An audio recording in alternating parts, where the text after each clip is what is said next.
Very often we made decisions in our youth or very young about what to believe, about what we were capable of, about who we are as a person, and that becomes the glass ceiling, if you will, that controls us.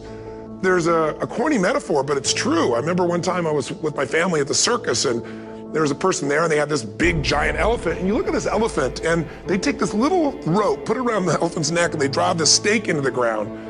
And I mean, you look at this and you know that elephant could rip down the entire tent with almost no effort. And yet the elephant doesn't struggle, doesn't try. Why? Because the elephant's conditioned. And they take that elephant and condition the elephant when it's a baby elephant. That's how they train them.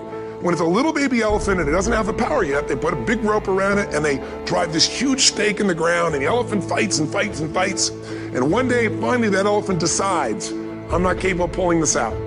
And once that becomes the definition of an identity of anyone, an elephant in this case, they don't even try anymore. It's just who I am, that's how it is, that's just the way it is in my life. I'd like to ask you to take a look at any place you've got a limitation and ask yourself, when did I decide to accept that limitation? If you're willing to go through all the battling you got to go through to get to where you want to get, who's got the right to stop you?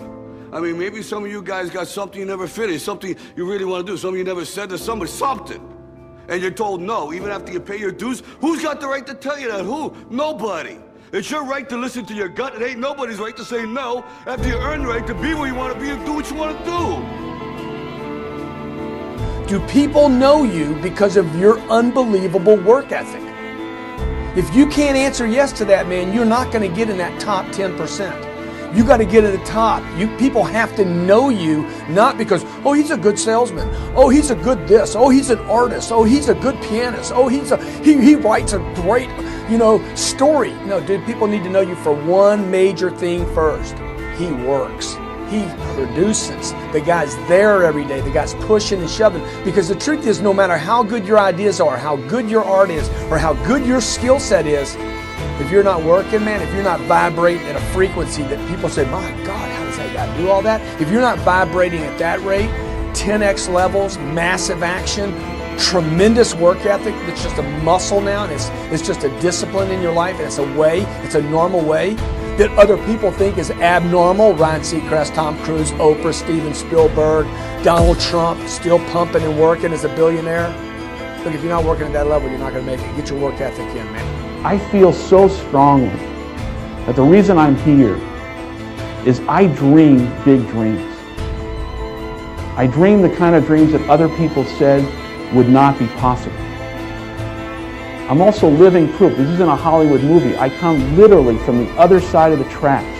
If you saw where I grew up and we took a picture of it, the neighborhood, the setting, you'd say it's impossible that someone could come from there and get here.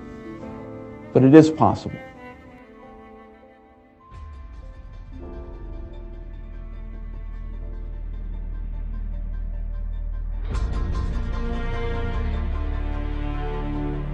Accept where you are and the responsibility that you're going to take yourself where you want to go. Someone said we have two primary choices in life. We can either accept conditions as they exist, or we can take the responsibility to change them. See, a lot of people want to exempt themselves from taking responsibility. All they want to do is talk about the problem. Every time you see them, they'll tell you their story over and over and over and over again. No. You want to take responsibility for your life. I got me here, I can get me out of this. And I'm getting out. I'm not going to be a volunteer victim. What are you playing this game for? What's your passion? What's your drive? What's your purpose? What's your purpose for playing this game? Why are you doing what you're doing? And when you know why you're doing what you're doing, you saw my t-shirt, no alarm clock needed. My passion wakes me up. I got up at 3 o'clock this morning, no clock. I ain't used the clock in 20 years. My passion wakes me up. My drive wakes me up.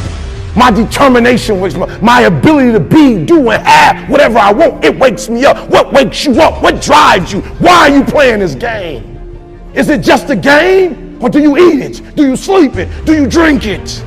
Have you possessed the game? Do you want to change the game? I'm sitting with a D1 basketball player this morning, freshman. He pulled out a piece of paper and he showed me 20 goals, what he wants to accomplish in Big Ten. 18-year-old kid, 20 goals. I asked him, why you got these goals? He said, because right now, my mama ain't eating. Right now, my grandma, I can't afford to buy her a drink of water. But I guarantee you, next year this time, I'll make my mark. You can decide that I'm going to live each day as if it were my last. You can decide I'm going to work on myself and develop myself. I'm going to empower me.